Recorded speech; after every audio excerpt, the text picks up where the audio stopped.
quick here. I've been getting a lot of questions about my Spade Grip cannon setup, so I thought I'd give you guys a little bit of a rundown. It's actually very simple. Um, as this is just a standard F5 manufacturing can launcher, upper receiver with one of my bolt carrier groups in there. So we'll go ahead and get that out of the way. And what we are left with is just this is basically a standard AR-15 lower receiver. This is just like a $30 Anderson lower with a $45 parts kit, maybe $40 parts kit in it. Then everything else is either from the hardware store or it's 3D printed. The original Spade grips, I actually during my last deployment overseas, I was sitting there and I had made a prototype in sheet metal, kind of based off the K&S system and some others I like more conventional Spade grip firearms like the M1919 and the M2 50 caliber. So I kind of used those for inspiration. And then I was looking around on Thingiverse and I saw Mussy had already did all the groundwork. So I originally printed his version. It differed in this a few ways. Mainly the buffer tube connected down in the middle right here, so it had a weird angle on this bar, and it also had the grip, so the grips ended up here, and it made it harder to use the sights if you were using a standard upper with it. Other than that, like I said, the angle on this right here was different.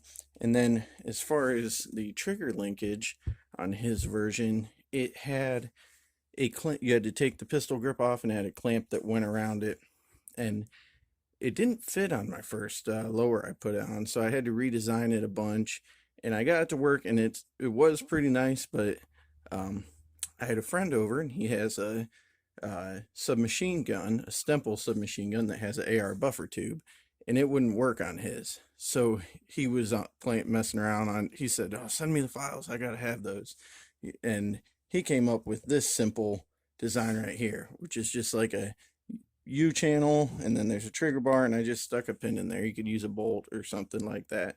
Super simple. It's a little more adjustable, and it's easier to take on and off. You don't have to have a dedicated lower, even though I do. And yeah, it just works really well. The hardware, or first off, that was probably the biggest change. That, and then the spacing on this. Also changes that I made, I lengthened this. This whole section here is about twice the length as Mussy's original design, which just gives you more room to put these grub bolts in, these set screws to hold it in place. It made it a little more rigid, and I like the look of it a little better. I also tapered this up here a little bit just so the charging handle wouldn't get stuck on it. It didn't really in the first place unless you push down on it. Now there's no problem with it whatsoever. Not that there really was before. I also redesigned the trigger a little bit. The original Mussy design parts, these grips are his. I have some original Ma Deuce grips, and I have them in a box in the shop, and I can't find them. But I was going to build these with them, but I was in a rush to get this done for the last machine gun shoot, so I put the old grips on there. But they still feel great. I just want some of those original wood 50 cal grips on there. I also put a spring in here, just super glued in. I'm not sure if his original design called for that or not. Of course, I put my name on it. So these black parts on the right here, you'll see these are actually the first print I did. I had adjusted Mussy's print a little bit. I basically just moved that down. As I said before, but I moved it a little more than before. This is the first prototype for the trigger linkage. Well, second actually, first one after I adjusted Mussy's to fit my gun. But these parts here, this are untouched. These are Mussy's design. These holes right here, you can see they're square. That's so the carriage bolts, these round head things look like big rivets. They go in there. They have a square shank on them just right by the bolt head, and they go in there and it keeps them from spinning, so you can tighten the nuts on the bottom. But what I did is I just took this stuff to the hardware store, found the bolts that fit. I bought long ones and then put the nuts on and just ground them flush. Super simple. I left this long on here. This could easily be cut. I left it on there because not only can I mount this on the AR-15 lower, like I said before, it's more universal. So my belt-fed RPD carbine from DS Arms, it has a buffer tube on it. It works perfectly on that. The Stemple submachine gun works perfectly on that. Any gun that you can put an M4 buffer tube on, this will basically work. So I just love this design. I need to print a couple more. My printer's broken right now. And just, priorities. I got a family and all. But I just wanted to give you guys an overview of how simple this is. Safety still works. It's just out of the way. That bar in there, you'll see here. Originally I have this round one. This one's more oval. Just little stuff. Originally I had this spring here.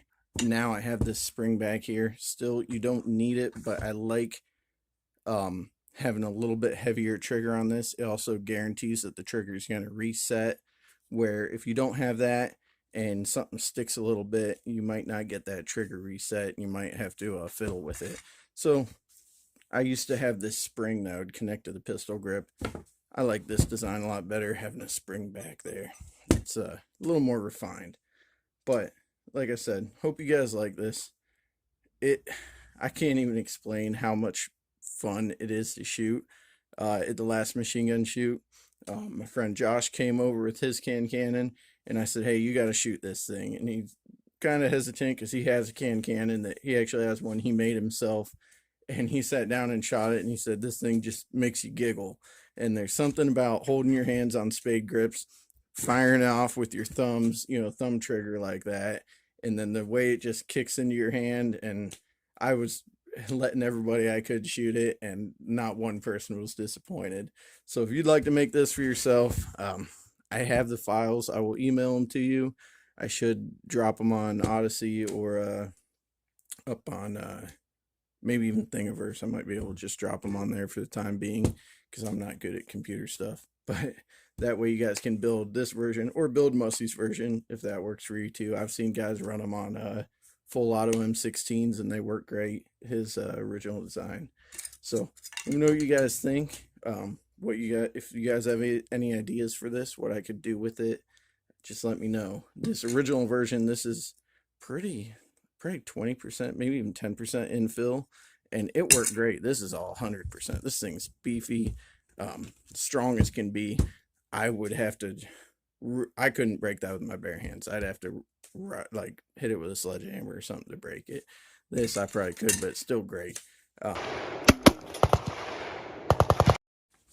So if you guys want to build this, the original K&S all aluminum machine milled version from K&S Precision, it's like $500. I always loved that design. No way I'm spending $500 on it. I have seen others at gun shows where guys have made them out of plasma cut steel for about $250, maybe even a little bit less. I have somebody's card that made a set, and they were pretty nice, not as nice as the K&S, but still I'd pass. This set right here, I mean, a spool of filament's $20. Buy $100, maybe even $200 Ender 3 printer, however cheap you can get it, or whatever 3D printer. You're still under both those prices. I think it was $12 in hardware. Might have gone up since then. This is a couple years ago now. But like I said, this is what 3D printing's about, saving you money. If you guys have any other ideas what I should do with this setup, cool things I could do with it, let me know. I know I'm not uploading as much as I used to, but summertime, got a baby and everything, spend time with family, start a new job, it's all good. I'm not quitting, just make time when I can. Family first. Every kid that was at the machine gun shoot, we just let them lob cans downrange, and we were talking about maybe making two or three more of these setups on tripods and just having a line of them like a carnival game. It'd be a heck of a time. So let me know what you guys think. Maybe make a 308 version with the longer range cans. We were even talking about making special projectiles because the cans weren't quite reaching the cars at the 150-yard mark. So we'll get it figured out. But let me know what you guys think. Catch you later.